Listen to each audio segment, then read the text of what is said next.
বিশ্ববিদ্যালয়ের মাটিতে আগামী 9 সেপ্টেম্বর ডাকসু নির্বাচন অনুষ্ঠিত হতেই হবে। আমরা আমাদের লড়াই চালিয়ে যাব ইনশাআল্লাহ।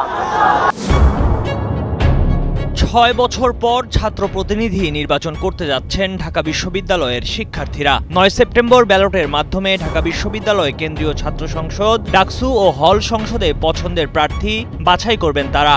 ডাকসু নিয়ে যখন ক্যাম্পাস সরগরম, তখন 4টি জরিপ প্রকাশ করেছে 4টি প্রতিষ্ঠান। এর মধ্যে 2টিতে এগিয়ে রয়েছে শিবির সমর্থিত প্যানেল, একটিতে ছাত্রদল এবং অন্যটিতে এগিয়ে রয়েছে স্বতন্ত্র প্রার্থীরা। তবে জরিপগুলো নিয়ে রয়েছে ভিন্ন মত। সোচ্চার নামের একটি সংগঠন ভিপি পদের জন্য 991 জনের কাছ থেকে তথ্য সংগ্রহ করেছে। জরিপে দেখা যায় শিবির প্রার্থী সাদিক কায়েমের প্রতি 32%, স্বতন্ত্র প্রার্থীর প্রতি 22%, ছাত্রদলের প্রার্থী আবিদুল ইসলাম খানের প্রতি 7%-এর সমর্থন রয়েছে। 34% শিক্ষার্থীর কোনো মতামত পাওয়া যায়নি। বাকি 5%-এর বিষয়ে সোচ্চারের করা জরিপের সারসংক্ষেপে কিছু উল্লেখ করা হয়নি। ন্যারেটিভ প্ল্যাটফর্ম 526 জন শিক্ষার্থীর ওপর জরিপ করেছে। জরিপে প্রশ্ন ছিল ডাকসু নির্বাচনের শুধু 3 শীর্ষ পদ ভিপি, জিএস ও এজিএস নিয়ে।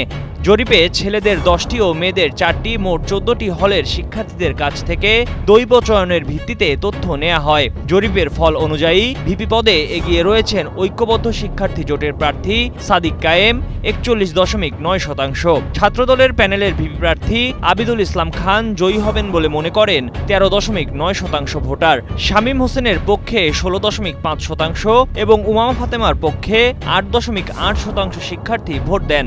আর 24.7% ভোটার এ বিষয়ে মত দেননি। একমাত্র স্মার্ট সিটি বসুন্ধরা, আধুনিকতায় এক ধাপ এগিয়ে।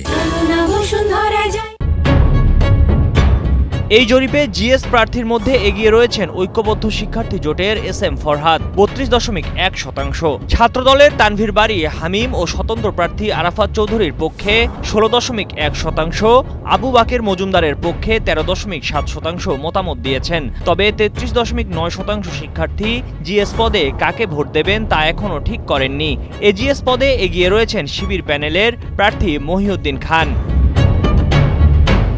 এদিকে বাংলাদেশ পাবলিক একাডেমি, বিপিএ এবং ভলেন্টিয়ার সংস্থা বেসরকারি ভিপি প্রার্থীদের ওপর একটি জরিপ করেছে। 240 জন ইচ্ছুক ভোটার জরিপে অংশ নেন। এখানে বাক্সাসের ভিপি প্রার্থী আব্দুল কাদের 18%, ছাত্রদলের ভিপি প্রার্থী আবিদুল ইসলাম খান 46%, স্বতন্ত্র শিক্ষার্থী ঐক্য প্যানেলের ভিপি প্রার্থী উমামা ফাতেমা 12% এবং ঐক্যবদ্ধ শিক্ষার্থী জোট প্যানেলের ভিপি প্রার্থী মোহাম্মদ আবু সাদিক কায়েম 9% ভোট পেয়েছেন।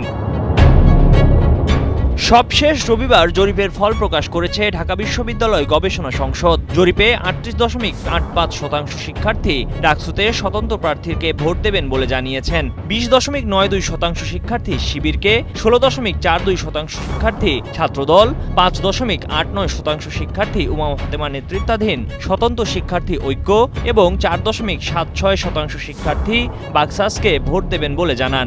জরিপে অংশগ্রহণকারী শিক্ষার্থীদের মধ্যে 56% তথা 504 জন নারী শিক্ষার্থী এবং 44% তথা 396 জন পুরুষ শিক্ষার্থী মতামত দিয়েছেন। এসব জরিপকে তেমন গুরুত্ব দিচ্ছেন না প্রতিদ্বন্দ্বী প্রার্থীরা। নিরপেক্ষতা নিয়েও প্রশ্ন তুলেছেন অনেকে। আর সাধারণ শিক্ষার্থীদের মতে তাদের কাছে আসল মাপকাঠি হলো প্রার্থীর যোগ্যতা ও দক্ষতা, কোনো প্যানেল নয়। এবারের ডাকসু নির্বাচনে মোট ভোটার 39,775 জন। ক্ষমতার পালাবদলের পর এবারের নির্বাচন নিয়ে শিক্ষক, শিক্ষার্থী এবং নির্বাচন সংশ্লিষ্টদের মধ্যে একটা আমেজ লক্ষ্য করা যাচ্ছে। প্রার্থীর সংখ্যাও বেড়েছে উল্লেখযোগ্য হারে। কেন্দ্রীয় সংসদে 28টি পদের জন্য লড়ছেন 471 জন। হল সংসদে সব মিলিয়ে প্রার্থী রয়েছেন 1035 জন। ময়ূখ ইসলাম, কালের কণ্ঠ।